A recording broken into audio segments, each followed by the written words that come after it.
ईशम् विश्वाधारम् गगन सदृशम् मेघवर्णम् शुभाङ्गम् लक्ष्मीकान्तम् कमलनयनम् योगिधृध्यानगम्यम्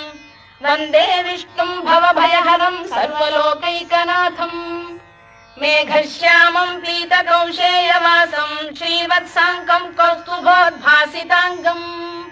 पुण्योपेतम् पुण्डरीकायताक्षम् विष्णुम् वन्दे सर्वलोकैकनाथम् नमः समस्तभूतानामादिभूताय भूभृते अनेकरूपरूपाय विष्णवे प्रभविष्णवे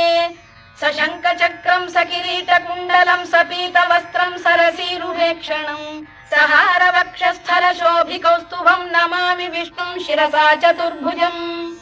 छायायाम् पारिजातस्य हेमसिंहासनोपरि आसीनमम्